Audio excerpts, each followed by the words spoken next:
Hello student, good morning. आज हम discuss करेंगे about velocity time graph of a uniform accelerated motion कि what is the importance of this graph. कौन सा graph? Velocity time graph of a uniformly accelerated motion कि कोई भी body है वो एक यूनिफॉर्म एक्सेलरेशन के साथ ट्रेवल कर रही है तो उसका वेलोसिटी टाइम ग्राफ होगा, क्योंकि एक्सेलरेशन के अंदर हमारे पास क्या होता है? Change in velocity divide by time means rate of change of velocity. तो यहाँ इसकी क्या इंपॉर्टेंस है आपके पास कि मीन्स इसकी हेल्प से आप किस प्रकार से डिस्टेंस या डिस्प्लेसमेंट है वो निकाल सकते हैं, तो वही अभी हम डिस्कस करेंगे। तो देखो यहाँ पर हमारे पास अब वेलोसिटी टाइम ग्राफ की बात कर रहे हैं। मीन्स जब कोई भी आपके पास जैसे ग्राफ होता है तो आपको बताया था कि जो ग्राफ है जैसे कि हमारे पास टू क्वांटिटीज के बीच में रिप्रेजेंट कर रहे हैं, तो एक एक्स एक्सिस पे होती है, दूसरी हमारे पास है वाई एक्सिस पे होती है। ये वेलोसिटी टाइम ग्राफ है, तो इट मीन्स इधर हमारे पास क्या है? वेलोसिटी। यहां जैसे कि वेलोसिटी हमने मीटर पर सेकंड के अंदर ले ली और इधर हमारे पास क्या है? टाइम है। तो ये इसमें हम ग्राफ में अभी रिप्रेजेंट करेंगे किसका? यूनिफॉर्म एक्सेलरेटेड मोशन का। तो उसके लिए हम मान लेंगे पहले, let us consider an object having u b initial velocity कि u उसकी क्या है? इनिशियल वेलोसिटी है। एंड आफ्टर सम टाइम, देखो यहां पर जैसे कि u उसकी इनिशियल वेलोसिटी है तो at time t is equal to 0 particle की जो स्टार्टिंग में वेलोसिटी है वो कुछ वेलोसिटी है और उस वेलोसिटी को किससे रिप्रेजेंट कर दिया? u यहां पर क्या है? Initial velocity. उसके बाद देखो यूनिफॉर्म एक्सेलरेशन के साथ चल रहा है और uniform acceleration means equal change in velocity in equal interval of time. तो हम मान लेंगे कि आफ्टर सम टाइम t1, जैसे कि एक ऑब्जेक्ट था उसकी इनिशियल वेलोसिटी कितनी है? u। After some time t1 object है वेलोसिटी कितनी मान ली हमने? v1। यूनिफॉर्म एक्सेलरेशन के साथ चल रहा है। After some time t2 object की जो वेलोसिटी है वो हमने कितनी मान ली? यहां पर after some time t2 object की जो वेलोसिटी है उसको किससे रिप्रेजेंट कर दिया? v2 and so on. इस प्रकार से एक यूनिफॉर्म एक्सेलरेशन के साथ एक ऑब्जेक्ट है वो चल रहा है। तो what is the importance of this graph? तो इस ग्राफ की क्या इंपॉर्टेंस है? तो देखो फर्स्ट इंपॉर्टेंस तो आपके पास यही है कि किसी भी पर्टिकुलर इंस्टेंट ऑफ टाइम के ऊपर आप क्या कैलकुलेट कर सकते हो? वेलोसिटी। तो फर्स्ट आपके पास क्या है कि velocity can be calculated at any particular instant of time. किसी भी पर्टिकुलर जिस भी आपके पास कोई भी इंस्टेंट ऑफ टाइम है उसी के ऊपर किसी भी पर्टिकुलर इंस्टेंट ऑफ टाइम के ऊपर अगर आपको वेलोसिटी कैलकुलेट करनी है, जैसे कि एट टाइम t1 के ऊपर पार्टिकल की वेलोसिटी कितनी है? v1। एट टाइम t2 के ऊपर पार्टिकल की वेलोसिटी कितनी है? v2 and so on. तो किसी भी पर्टिकुलर इंस्टेंट ऑफ टाइम के ऊपर आप वेलोसिटी कैलकुलेट कर सकते हैं इस ग्राफ से। दूसरा आपके पास देखो, जब वेलोसिटी और टाइम है तो आप क्या कैलकुलेट कर सकते हैं? एक्सेलरेशन, क्योंकि एक्सेलरेशन इज इक्वल टू क्या होता है? Change in velocity by time. तो यहां से सेकंड हम क्या कैलकुलेट कर सकते हैं? एक्सेलरेशन। तो what is the importance of this graph? तो फर्स्ट आपके पास इंपोर्टेंस क्या बताई कि velocity can be calculated at any instant of A time. Second हम क्या कैलकुलेट कर सकते हैं इसके द्वारा? एक्सेलरेशन। अब यहां पर देखो यूनिफॉर्म एक्सेलरेशन के साथ बॉडी चल रही है तो किसी भी पर्टिकुलर इंस्टेंट की बात कर लेते हैं, जैसे कि एट टाइम t1 के ऊपर पार्टिकल की वेलोसिटी v1 है, एट टाइम t2 के ऊपर पार्टिकल की वेलोसिटी कितनी है? v2। तो हम टाइम इंटरवल ले लेते हैं। कौन सा टाइम इंटरवल ले लेते हैं? यही टाइम ले लेते हैं और ये टाइम हमारे पास कितना है? t2 minus t1। तो यहां हम रिप्रेजेंट कर देंगे, जैसे इसको o से रिप्रेजेंट कर दिया, इसको a से रिप्रेजेंट कर दिया, यहाँ पर बी ले लिया, ये सी, कुछ भी दे देना इनका रिप्रेजेंटेशन, डी ई एफ और जी, ये हमने रिप्रेजेंट कर दी। पॉइंट आपके पास कोई भी पॉइंट ले लेना यहां से। देखो एक इंटरवल की बात कर रहे हैं तो यहाँ यही इंटरवल ले लिया और ये हमारे पास कितना है? ओ एफ माइनस ओ जी, किसके इक्वल है? जी एफ के इक्वल। अब यहां देखो टाइम t1 के ऊपर वेलोसिटी कितनी है? v1। टाइम t2 के ऊपर वेलोसिटी कितनी है v2, और एक्सेलरेशन इज इक्वल टू क्या होता है, change in velocity divide by time taken. अब यहां पर देखो चेंज इन वेलोसिटी, वेलोसिटी के अंदर चेंज है वो कितना है v2 माइनस v1, क्योंकि देखो एट टाइम t1 के ऊपर v1 है, एट टाइम t2 के ऊपर कितनी है v2 है।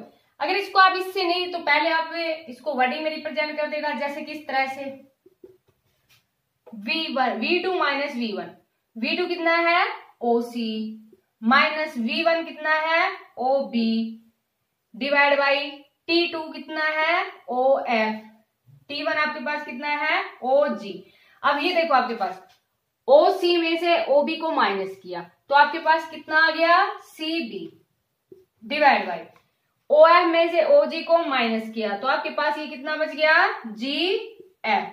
अब यहां से देखो ये थोड़ी सी कंस्ट्रक्शन कर देते हैं हम, यहाँ पर इसको इससे मिला दिया, ये कुछ और पॉइंट ले लेते हैं, जैसे G आ गया था तो ये पॉइंट हमने कितना ले लिया, कोई भी पॉइंट ले लिया, इस पॉइंट को किस रिप्रेजेंट कर दिया H से। तो यहां पर देखो आपके पास ये जो CB है ना ये इक्वल है किसके DH के, GF इक्वल है किसके EH के। तो यहां देखो अब आपके पास ये एक ट्राइंगल सी बनती हुई नजर आ रही है और इस ट्राइंगल के अंदर ये परपेंडिकुलर है और ये आपके पास क्या है बेस, और जब परपेंडिकुलर बेस हो और यहां पर कुछ भी एंगल बन रहा है तो परपेंडिकुलर बाय बेस आपके पास क्या होता है टेंजेंट थीटा, एंगल कितना है थीटा, क्योंकि परपेंडिकुलर बाय बेस आपके पास क्या होता है tan और यहां पर एंगल कितना है थीटा, तो ये वैल्यू आपके पास कितनी आ गई tan थीटा।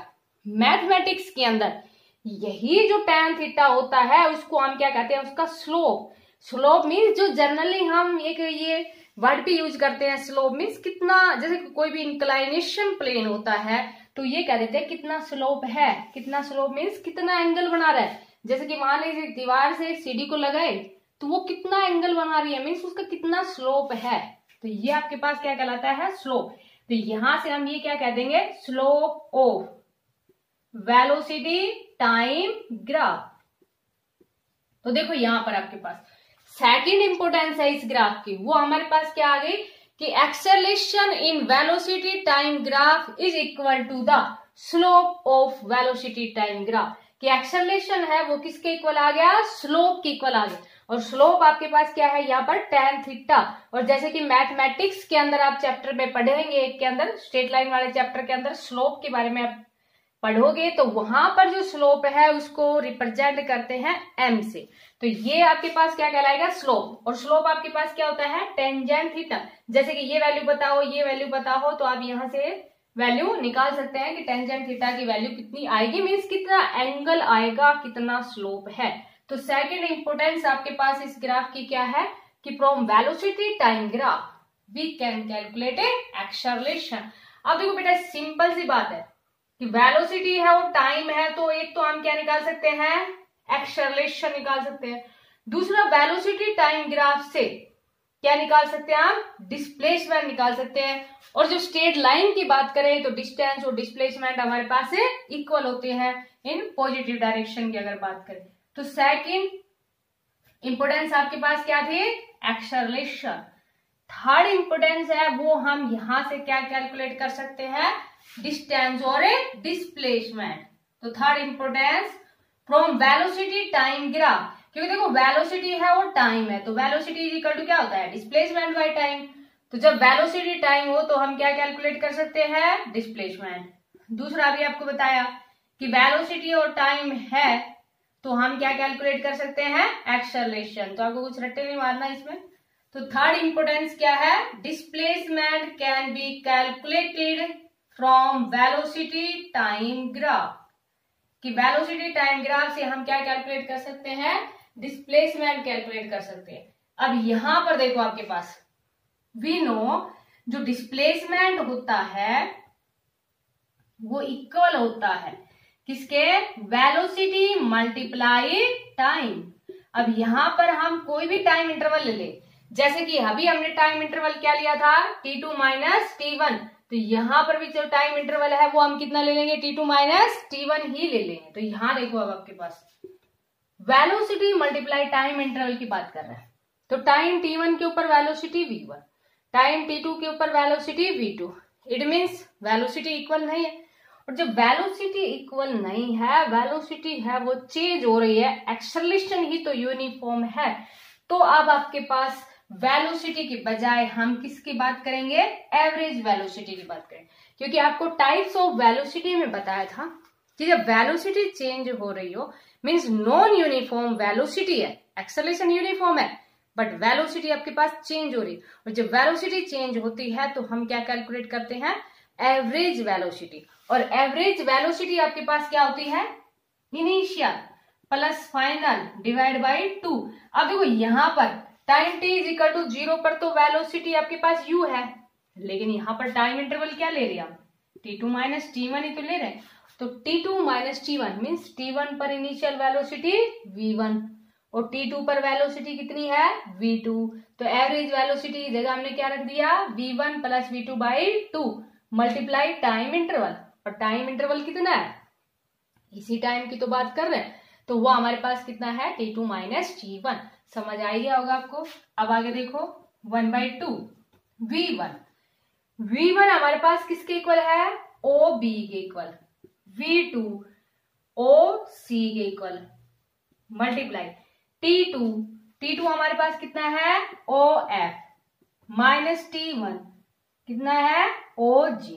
तो ये वैल्यू आपके पास कितनी आ गई? 1/2। अब यहां से देखो आपके पास OB था, OB प्लस OC। अच्छा OB आपके पास किसके इक्वल है? FH के इक्वल प्लस OC, O से लेके C तक। जैसे कि FH की बजाय हम ये वाला ले लेते हैं इधर से और उसमें ये वाला ले लेंगे, तो यहां आपके पास OB की जगह कितना है? GE प्लस OC की जगह आपके पास कितना है? FD। OF माइनस OG किसके इक्वल है? GF के इक्वल। समझ में आ गया होगा। दोबारा इसको रिप्ले कर लेना, चैनल को सब्सक्राइब कर लेना ताकि जो आगे वीडियो है उनका नोटिफिकेशन आपको मिलता रहे। तो यहां देखो आपके पास क्या आ गया? 1/2। अब ये देखो बेटा 1/2 GE plus DF multiply GF। ये आपके पास क्या बन रही है? एक ट्रेपेजियम। क्या है ये आपके पास? एक ट्रेपेजियम। इसी शेप की होती है ना ट्रेपेजियम। देखो जिसमें 2 नॉन पैरेलल साइड हो और 2 आपके पास क्या हो? Parallel side. यहां पर देखो 2 तो पैरेलल साइड है और 2 आपके पास क्या है? Non parallel side. और जिसमें ये हमारे पास क्या होती है? हाइट। जैसे इसको कंप्लीट करेंगे आगे तो ये हमारे पास किसका काम करेगी? हाइट का काम करेगी। तो यहां पर देखो ये आपके पास क्या बन गया? ट्रेपेजियम, जिसमें 1/2 क्या है? ये सम ऑफ पैरेलल साइड्स। और ये हमारे पास क्या है? हाइट। तो ये डिस्प्लेसमेंट है वो किसके इक्वल आ गया? 1/2 sum of parallel side multiply height. और यही क्या होता है? Area of trapezium. Area of trapezium. और यहां पर जो ट्रेपेजियम है आपके पास वो कौन सा है? GFDE। ये देखो ये बड़ा ट्रेपेजियम है आपके पास GFDE। इसको कंप्लीट यहां तक लिखोगे तो क्या लिख दोगे? G। तो ये हमारे पास क्या है? एक ट्रेपेजियम, एरिया ऑफ ट्रेपेजियम। तो यहां से हमने क्या देखा कि जो डिस्टेंस और डिस्प्लेसमेंट है वो हमारे पास किसके इक्वल है? Area of trapezium. इतना रिप्रेजेंट करते हैं ना, तो ये पॉइंट सारे आ चुके हैं यहां से GFDE। तो एरिया ऑफ ट्रेपेजियम। तो थर्ड आपके पास इंपोर्टेंस है वेलोसिटी टाइम ग्राफ की, वो हम क्या कैलकुलेट कर सकते हैं? डिस्प्लेसमेंट। और डिस्प्लेसमेंट है वो हमारे पास किसके इक्वल आ गया? एरिया के इक्वल आ गया। तो यहां से हम क्या कह देंगे कि displacement in velocity time graph, displacement in velocity time graph is equal to area under this graph, equal to area under this graph। जैसे कि यहां पर भी देखो ट्रेपेजियम में भी आपके पास क्या है? एक रेक्टेंगल और एक क्या है? ट्राइंगल। तो ये एरिया ऑफ ट्रेपेजियम है वो आप 2 साइड्स टू टाइप्स से निकाल सकते हैं। एक तो आप सीधा फॉर्मूला लगाओ, sum of parallel side multiply height. दूसरा आप ऐसे लगाओ, पहले क्या निकालोगे, एरिया ऑफ ए रेक्टेंगल, फिर आप क्या निकालोगे, एरिया ऑफ ए ट्राइंगल, और दोनों को ऐड करोगे तब आपके पास क्या आ जाएगा, एरिया ऑफ ए ट्रेपेजियम। तो आप कैसे भी कैलकुलेट कर सकते हैं। तो ये हमारे पास जो डिस्टेंस या displacement in velocity time graph is equal to area under this graph, area under this graph. तो समझ आ गया होगा आपको कि velocity time graph of uniform accelerated motion है, उसकी क्या इंपॉर्टेंस है। We can calculate velocity at particular instant of time. Second हमारे पास क्या है कि वी कैन कैलकुलेट एक्सेलरेशन। तो एक्सेलरेशन है वो हमारे पास किसके इक्वल आया, उसके स्लोप के इक्वल आ गया। और थर्ड हमारे पास क्या है कि वी कैन कैलकुलेट डिस्टेंस और डिस्प्लेसमेंट, और डिस्टेंस और displacement in velocity time graph is equal to the area under this graph. अब जैसे कि इस पे न्यूमेरिकल है, वो किस टाइप से पूछा जाता है, तो एक सिंपल सा न्यूमेरिकल है वो डिस्कस करते हैं, समझ आ गया होगा आपको ये। तो देखो जैसे कि आपके पास वेलोसिटी टाइम ग्राफ है वो दिया हुआ है, the velocity time graph of a body moving in a straight line as shown in figure. जैसे कि एक स्ट्रेट लाइन के अंदर इस तरह से फिगर में दे दिया आपके पास कि वो आपके पास बॉडी है वो पॉजिटिव में भी जा रही है, सेकंड आपके पास नेगेटिव में भी जा रही है। जैसे 0 है, ये आपके पास 2 है, ये आपके पास कितना है 4। अब देखो स्टार्टिंग में वो बॉडी है वो इतना, जैसे स्टार्टिंग में at time t is equal to 0 पर, क्योंकि देखो यहां हमारे पास वेलोसिटी टाइम ग्राफ की बात कर रहे हैं, मीन्स इधर तो वेलोसिटी है और इधर हमारे पास क्या है, टाइम है। तो यहाँ देखो वेलोसिटी हम मीटर पर सेकंड में ले लेते हैं, जैसे कि वेलोसिटी को हमने किस में ले लिया, मीटर पर सेकंड में, और टाइम को हमने किस में ले लिया, सेकंड में ले लिया। तो स्टार्टिंग में एक ऑब्जेक्ट है उसने यहां से चलना स्टार्ट किया, तो time t is equal to 0 पर स्टार्टिंग में जो वेलोसिटी थी वो कितनी थी, 4 मीटर पर सेकंड। और उसके बाद में देखो यहाँ पर 2 सेकंड तक, ये 1 है ये 2 है, तो 2 सेकंड तक उसकी वेलोसिटी कितनी रही, 4 मीटर पर सेकंड रही। उसके बाद में देखो t किसमें है, यहाँ पर सेकंड में। अब देखो उसके बाद में जैसे 3 सेकंड, ये 4 सेकंड, यहां पर आपके पास 2 है तो इधर कितना आ जाएगा -2, और इधर कितना आ जाएगा -4। तो 2 सेकंड तक उसकी जो वेलोसिटी थी, रिटार्डेशन मीन्स वेलोसिटी थी वो नेगेटिव में थी, वेलोसिटी उसने क्या की, कम करने स्टार्ट कर दी। कितने सेकंड तक, 2 सेकंड तक, मीन्स 2 सेकंड के बाद में 4 सेकंड तक। उसके बाद में देखो कुछ टाइम बाद में, जैसे कि ये 5 सेकंड है और ये आपके पास कितने है 6 सेकंड, तो 5 और 6 सेकंड में फिर देखो यहां पर ऑब्जेक्ट की जो वेलोसिटी है ना 2 सेकंड तक, ये आपके पास कितना है, पॉइंट है 4। तो 2 सेकंड तक पार्टिकल की फिर वेलोसिटी है ना वो आपके पास कितनी है, 2 मीटर पर सेकंड। इस कंडीशन में आपको ये कह दिया to find distance and a displacement. इस तरह की प्रॉब्लम अगर आपके पास आ गई डेली लाइफ के अंदर भी है, जिस तरह की कंडीशन होती रहती है कि एक ऑब्जेक्ट, ये कह दिया आपको कि एक ऑब्जेक्ट है वो 2 सेकंड में जो उसकी वेलोसिटी थी वो कितनी थी, 4 मीटर पर सेकंड 2 सेकंड तक। अगले 2 सेकंड में उसने अपनी वेलोसिटी को कम किया, -2 मीटर पर सेकंड थी। उससे अगले 2 सेकंड के अंदर फिर वेलोसिटी को इंक्रीज किया और फिर वेलोसिटी कितनी थी, 2 मीटर पर सेकंड। देन ये कह दिया जाए उस व्हीकल ने कितनी डिस्टेंस और डिस्प्लेसमेंट कवर की। तो आप कैसे निकालोगे, देखो डिस्टेंस अभी हमने ये बताया कि जो डिस्टेंस और डिस्प्लेसमेंट है वेलोसिटी टाइम ग्राफ में वो एरिया के इक्वल होती है। अब यहां पर आपके पास बिल्कुल साफ दिख रहा है कि ये हमारे पास क्या बन रही है, एक स्क्वायर कहते हैं, क्योंकि देखो यहां पर भी 2 है ना, सॉरी ये आपके पास क्या है, एक रेक्टेंगल, क्योंकि यहां पर इधर हमारे पास कितना है 4 और इधर हमारे पास कितना है 2 है, तो ये आपके पास क्या बन गया, एक रेक्टेंगल। ये भी हमारे पास क्या बन गया, एक रेक्टेंगल, और ये भी हमारे पास क्या बन रही है, एक रेक्टेंगल बन रही है।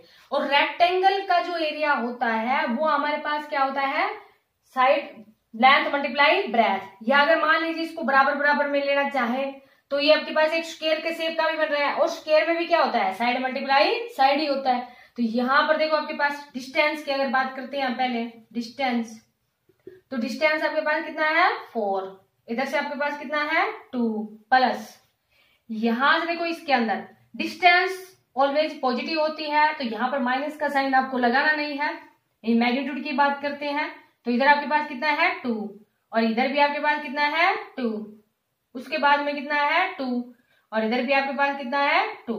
तो ये आपके पास कितने आ गए 16 मीटर। तो डिस्टेंस कितनी हो गई 16 मीटर। अब अगर बात करें हम किसके डिस्प्लेसमेंट की, तो डिस्प्लेसमेंट में देखो डिस्प्लेसमेंट वेक्टर क्वांटिटी होती है, तो फर्स्ट केस में तो सेम आ जाएगा, लेकिन सेकंड केस में कैसा आएगा माइनस का। तो ये आपके पास कितना हो गया 8 में 4 माइनस करेंगे कितना आ जाएगा 4 और प्लस 4 तो कितना आ गया 8 मीटर। तो यहां पर इस तरह की अगर कोई कंडीशन है आपके पास जिसमें किसकी बात की जाती है डिस्टेंस और डिस्प्लेसमेंट की, तो डिस्टेंस और डिस्प्लेसमेंट आपके पास देखो निकालेंगे तो बिल्कुल वैसे ही कि डिस्टेंस है वो भी area under velocity time graph होता है और डिस्प्लेसमेंट भी किसके इक्वल होता है area under velocity time graph. लेकिन कैलकुलेट कैसे करेंगे कि डिस्प्लेसमेंट आपके पास एक वेक्टर क्वांटिटी है तो मींस साथ में हम साइन की भी बात करेंगे, और डिस्टेंस हमारे पास स्केलर क्वांटिटी है तो हम साइन की बात नहीं करेंगे क्योंकि ओनली मैग्नीट्यूड की बात करते हैं। डिस्टेंस है वो ऑलवेज पॉजिटिव होती है, displacement can be positive negative और जीरो। तो इस तरह की अगर आपके पास कोई भी प्रॉब्लम है तो आप उसको सोल्व कर सकते हैं। तो इस तरह के जितने भी जो आपके पास न्यूमेरिकल है उनके आप प्रैक्टिस करना। Thank you, have a nice day.